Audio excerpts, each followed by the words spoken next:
My girlfriend asked to be just friends, so I treated her like one, and everything fell apart in 72 hours. The quiet didn't arrive all at once.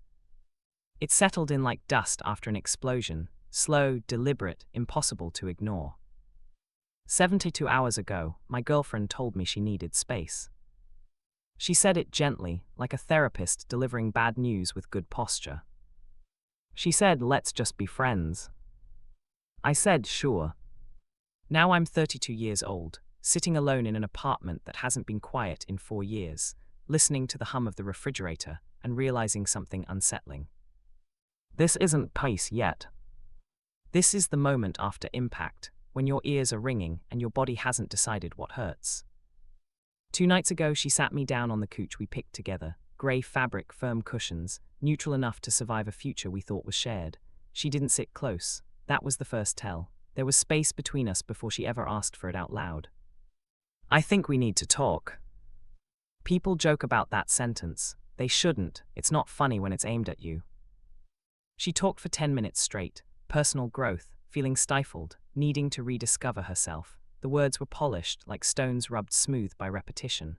Therapy language, safe language, language that sounds kind until you realize it's already made the decision without you. The conclusion came wrapped in a soft smile. "I think we should just be friends. I need some space." I've seen this before, online, in stories, in other men's mistakes. The usual script says this is where I beg, where I ask what I did wrong, where I try to negotiate my way back into a life that's already been mentally redecorated without me. The pain still landed. Don't misunderstand that. It hit low and sharp, like missing a step in the dark. But something else happened too. Clarity. This wasn't a discussion. It was a notice. So I didn't cry, I didn't argue. I nodded once and said, "Okay, if that's what you want." Her eyes widened just a little, not relief, surprise. "Oh, well, good. I'm glad you're being mature about this." Mature, that word always shows up when someone expects chaos and gets composure instead. She said she'd stay with her friend for a few days, just to breathe. She packed a small bag, gave me a stiff hug that felt like a courtesy, and left. When the door clicked shut, I stood there longer than I needed to. The hurt was real, a dull pressure in my chest, like something heavy had been placed there and forgotten, but beneath it was something steadier. "Acceptance. Friends," she said. "Fine. I treat words seriously." I sat down at the kitchen table, opened my laptop and made a list, not out of spite, out of order. I've always believed chaos thrives in emotional fog, and I wasn't interested in living there. Shared subscriptions first, Netflix, Spotify family plan, meal kit service, all in my name. I changed the passwords, removed her account, cancelled the delivery scheduled for tomorrow. I watched the confirmation emails come in, one by one. Then the car. 2 years ago, her old car died on the highway. I had just gotten a promotion. I bought a new sedan, reliable, safe, boring. It was in my name, every document, every payment. She drove it every day because I worked from home. In practice, it was hers. On paper, it never was. A friend does not drive a car I'm legally responsible for. I sent a text, short, calm, unemotional. "Hey, since we're taking space and figuring things out as friends, I need the car back. Insurance gets complicated if a non-resident is the main driver. Let me know when I can get the keys." Sent. Apartment last, my name on the lease, only mine. I didn't change the locks yet, I'm not cruel. I figured she'd collect her things like an adult. All of this took maybe an hour. Then I sat back and waited. Silent. She read the car message, no reply.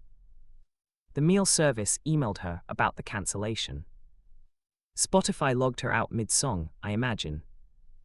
Netflix asked for a password she didn't have anymore. Still nothing. Until the knock.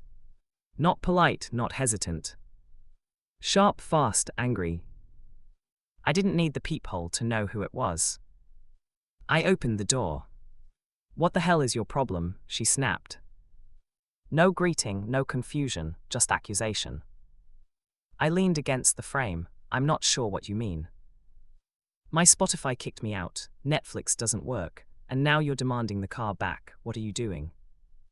"I'm doing what you asked," I said. You wanted space. You wanted to be friends. Friends don't share finances. Her mouth opened slightly, like her brain needed a second to catch up. I said I needed space, not that you should blow up our entire life.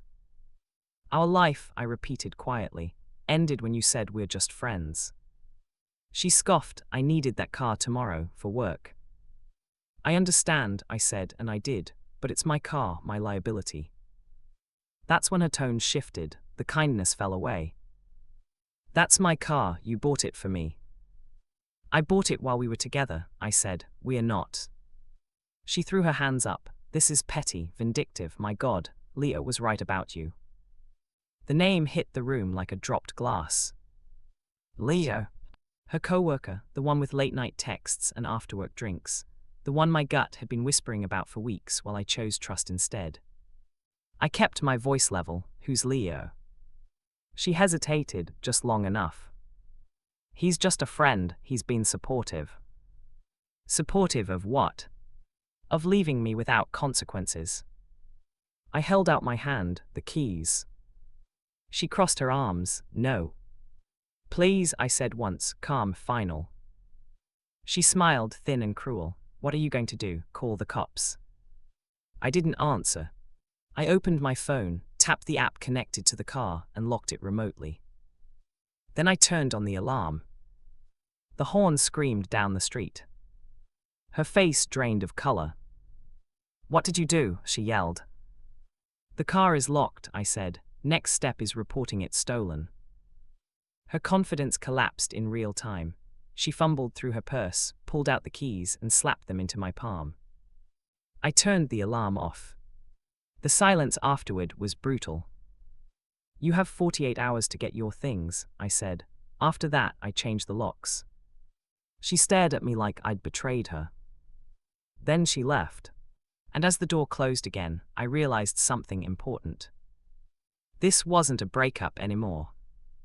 This was exposure. The adrenaline didn't leave when the door shut. It lingered, humming under my skin, sharp and alert, like my body had finally accepted that something real was happening. I stood there for a while, keys cold in my hand, listening to her footsteps fade down the hall.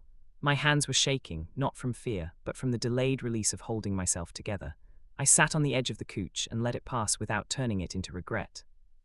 That night I didn't sleep much, not because I missed her.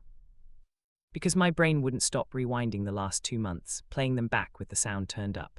The distracted smiles, the sudden calm, the way she stopped asking for reassurance like someone who'd already secured it elsewhere. The next morning I changed the locks. $250, worth every cent.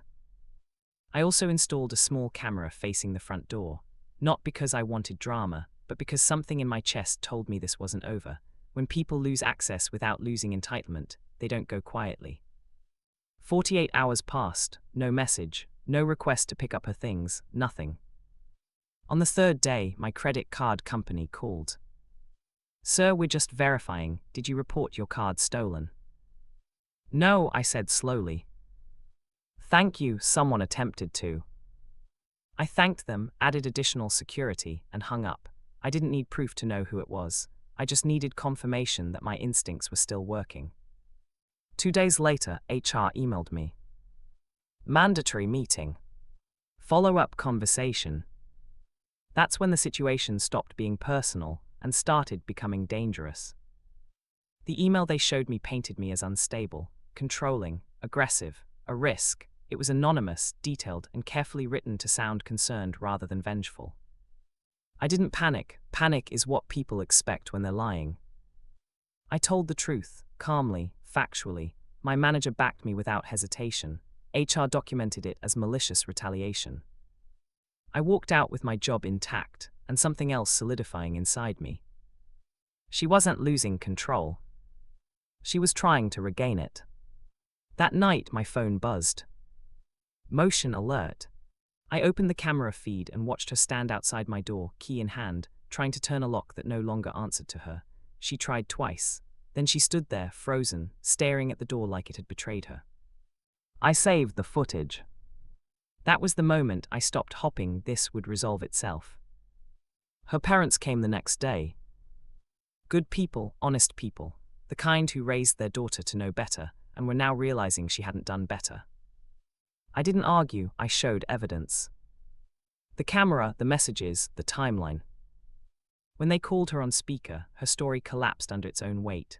Lies contradicting lies, blame shifting mid-sentence, her parents listening in stunned silence as the version of her they didn't know finally spoke too long. They didn't yell, they didn't defend her. They were disappointed. That landed harder than any consequence I could have given her. She came to get her things with movers 2 days later. She stayed in the truck. I watched strangers box up 4 years of shared life like inventory. When the apartment was empty again, it didn't feel sad. It felt accurate. I sold the car, returned her parents' money, blocked every number connected to the wreckage she left behind. Now the apartment is quiet in a different way. Not hollow. Clear. I sit here sometimes and think about how close I came to accepting half-love out of habit, how easy it would have been to stay friends while funding my own replacement. I don't hate her, but I learned something permanent. Boundaries don't make you cruel.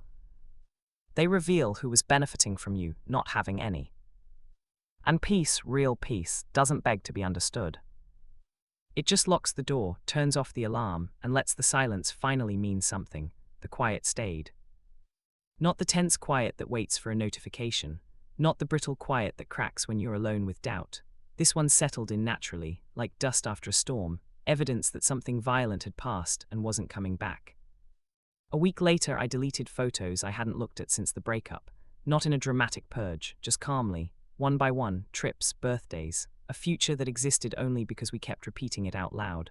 I didn't feel sad, I felt precise. Friends started inviting me out again. I said yes when I meant it and no when I didn't. I stopped explaining myself. Turns out, people respect that more than they ever respected my over-availability. Every now and then, I caught myself waiting, for a message, for an apology, for some grand realization on her part that would retroactively make it all hurt less. It never came. And that was fine. Because closure isn't something someone gives you. It's something you build when you stop needing their permission to move on. I learned how thin the line is between love and convenience, how easily space becomes a strategy, how often people confuse stability with entitlement, and how dangerous it is to stay kind to someone who's already decided to be careless with you. I don't tell this story because I won. There were no winners here. I tell it because I walked away intact, because I didn't bargain my self-respect for the illusion of harmony, because when someone asked me to shrink my presence so they could explore without consequences, I refused. The apartment is still quiet. But now, when I sit here at night, it doesn't feel empty. It feels earned.